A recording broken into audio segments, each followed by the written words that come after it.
स्वागत है दोस्तों मांगा मेलोडी हब पर। माफ करना कल के दिन वीडियो नहीं डाल पाया। ऐसा इसलिए हुआ क्योंकि संडे की रात को मैं गलती से सो गया था, इसलिए रिकॉर्डिंग नहीं कर पाया था मैं। और सोचते होगे कि दिन में रिकॉर्डिंग क्या नहीं कर सकता मैं? तो जी हाँ, दिन में रिकॉर्डिंग मैं नहीं कर सकता। दिन में यहाँ पर कंस्ट्रक्शन होता रहता है, शोर ज्यादा होता रहता है, इसलिए रिकॉर्डिंग नहीं कर सकता मैं दिन में। हाँ तो दोस्तों, कई लोग बोल रहे थे QR कोड का लिंक डालने के लिए, लेकिन मैं 2 हफ्ते के लिए रुक गया। सोचा मेरे पास पैसा आएगा तो मैं बना दूंगा लैपटॉप, लेकिन ऐसा नहीं हुआ। नेक्स्ट मंथ मेरे यूट्यूब का पेमेंट आएगा, इसलिए मैं मेरे QR कोड का लिंक नीचे डाल देता हूँ डिस्क्रिप्शन में। जिसको भी योगदान करना है मेरे लैपटॉप बनाने में वो कर सकता है, और जो नहीं कर पाता कोई दिक्कत नहीं है। आप लोग बस मेरा वीडियो देखो, लाइक करो, शेयर करो, बस इतना काफी है मेरे लिए। तो चलो अब शुरू करते हैं revenge of the iron blooded sword horn season 2 part 40।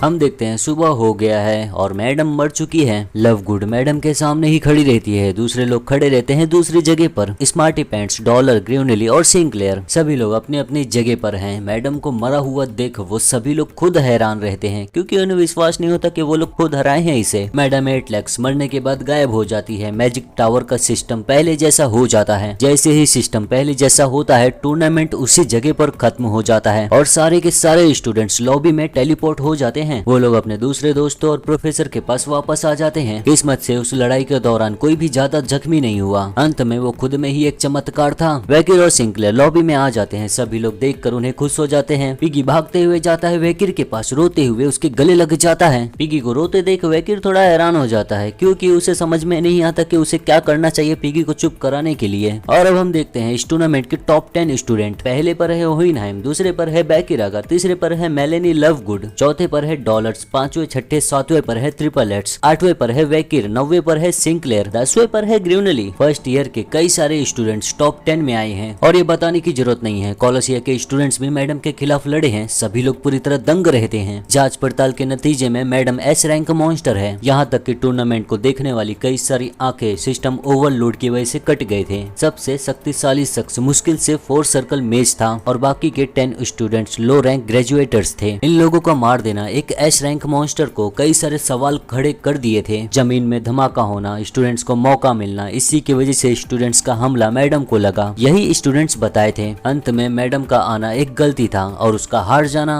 यह हादसा था। मैजिक टावर का मास्टर, वो शख्स जो इस टूर्नामेंट का इंचार्ज था, लॉन्ग वाइट बियर्डेड वेल, अपनी गलतियों के कारण बोलता है सभी स्टूडेंट्स को, मैं अपना बेहतरीन करने का कोशिश करूंगा जब तक कंपटीशन खत्म नहीं होता, और अंत में इस पोजीशन से हट जाऊंगा। इसी तरह मैजिक टावर के मास्टर ने इस हादसे के लिए माफी मांगा सभी से। अब हम देख रहे हैं कैंटीन में टूडोर बियर मग उठाकर सभी लोगों के सामने चिल्लाकर बोलता है, ये है सिंक्लेयर और वैकिर के लिए जो आए हैं टॉप 10 में। टूडोर ऐसा बोल देता है, सभी लोग उसको ही देखते रहते हैं मगर कोई कुछ बोलता नहीं, क्योंकि सभी लोगों के मन से मैडम का खौफ अब तक निकला नहीं है। बियांका बोलती है, बैठ जाओ टूडोर, ये सही समय नहीं है। टूडोर बोलता है ये सुनकर, ओ हाँ मैंने सोचा था। सैंचो बोलता है, भले ही सभी लोग सुरक्षित वापस आ गए, एक ऐसी स्थिति जिसकी वजह से उनका जीवन खतरे में चला गया था। ये सच के उनका सामना हुआ था एक S रैंक मॉन्स्टर से, उन्हें अब भी उसका डर सताता है। ये कहने के बावजूद मैं भी ये मानता हूँ कि हमें अपनी ग्लास को उठाना चाहिए उन हीरोज के लिए जो अपनी जगह पर रहे और लड़े। सभी लोग एक साथ में अपनी ग्लास से चेयर्स करते हुए बोलते हैं, मुबारक हो सिंक्लेयर और वैकिर। तभी 2 नोबल्स आते हैं, सिंक्लेयर के पीछे खड़े होकर बोलते हैं,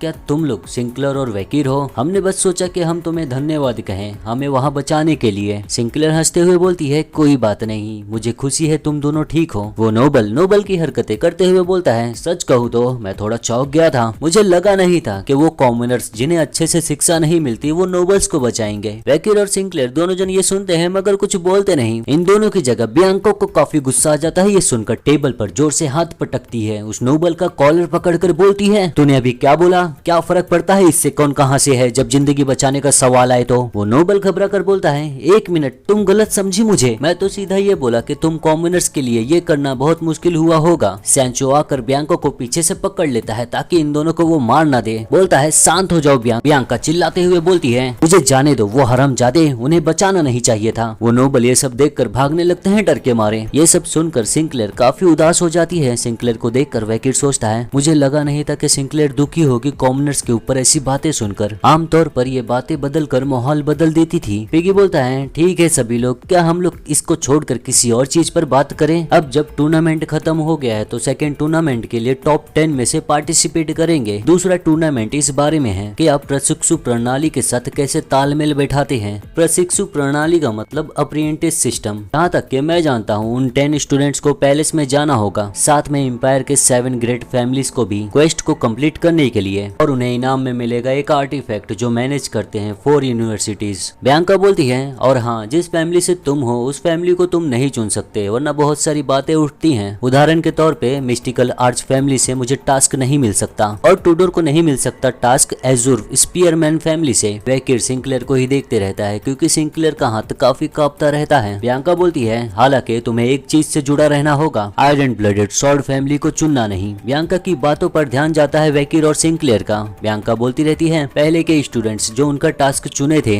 वो पास नहीं हुए। कहानियां चलती है कि कुछ लोग तो उनके क्वेस्ट से वापस भी नहीं आए। क्या तुम दोनों समझ गए? अब मुझे बताओ कौन सी फैमिली को तुम चुनोगे? वैकिर और सिंक्लेयर। वैकिर बोलता है मैं। कुछ समय के बाद हम देखते हैं ट्रेन जाती रहती है अपने डेस्टिनेशन पर जहाँ उसे जाना है। ट्रेन के अंदर बैठा है वैकिर। वैकिर ने चुन लिया है फैमिली को और उसने चुना है आयरन ब्लडेड फैमिली, और आयरन ब्लडेड सॉर्ड फैमिली से हाईएस्ट डिफिकल्टी टास्क मिला है उसे। जब मैं चुना था आयरन ब्लडेड फैमिली, मुझे याद है उनके चेहरे। मुझे पता नहीं अंदर क्या होता है, लेकिन बैस्कर वेल्स के ऊपर बातें चलती है टाउन में। उन्हें जाने जाता है कि वो लोग पागल हैं और खून के प्यासे। सोचने वाली बात है, सेकंड असाइनमेंट हो जाएगा मेरा फाइनल गेट, जिससे मैं सामना करूंगा 7th इलाइट क्रॉप से डेकर राइविया। सोचा था ये खत्म होगा हुगो को एक्नॉलेजमेंट करने के बाद, लेकिन कुछ है जिसे मुझे पक्का करना होगा उससे पहले। वैकिर अपने जेब में हाथ डालता है, जेब से निकालता है एक लेटर। ये वो लेटर है जिसे मुझे हुगो ने भेजा। इसमें बताया गया है कैसे एक स्वॉर्ड मास्टर बनते हैं। चाहे कैसे भी, कितना भी मैं सोचूं, मैं अब भी समझ नहीं पा रहा हूँ। इससे फर्क नहीं पड़ता कि मेरी पावर्स सामने आ जाए, लेकिन हुगो मेरी मदद क्यों कर रहे हैं जब मैं उन्हें मूर्ख बनाया। अब जब हुगो पहले से बदल गए हैं तो हुगो की मन की बातें मैं पढ़ नहीं सकता। इसकी वजह से मैं पहुंच सका सुप्रीमेसी लेवल, लेकिन मुझे उनसे मिलना होगा ये पता लगाने के लिए कि वो क्या करना चाहते हैं। जाता है वैकिर अपने घर पर, पूरी तरह चौंका हुआ, दंग, हैरान रहता है एकदम से। देखकर उसे विश्वास ही नहीं होता अपनी आंखों पर, क्योंकि उसके फादर का लुक पूरी तरह बदल गया है पॉ मेमोरियन से। पॉ मेमोरियन ने पूरी तरह बदल दिया हुगो को। हुगो बोलते हैं बहुत दिनों के बाद मेरे बेटे। वैकिर बोलता है फादर पूरे सम्मान के साथ आपका ये रूप कैसा है? हुगोली बोलते हैं ओ तुम ये गांठ देख रहे हो, इसे मेरे लिए बनाया है पॉ मेमोरियन ने। सोचने वाली बात है, वो इतने अच्छे से इस तरह से बना सकती है। मुझे यकीन है बैस्करविल में एक और प्रोडिजी होगी। वैकिर का नजर जाता है अगल बगल तो काफी सारे ड्राइंग्स बनी हुई हैं यहाँ वहाँ। सोचा जाए तो इनके ऑफिस के कई सारी जगहों पर मुझे पॉ मेमोरियन के निशान दिख रहे हैं। हुगो बोलते हैं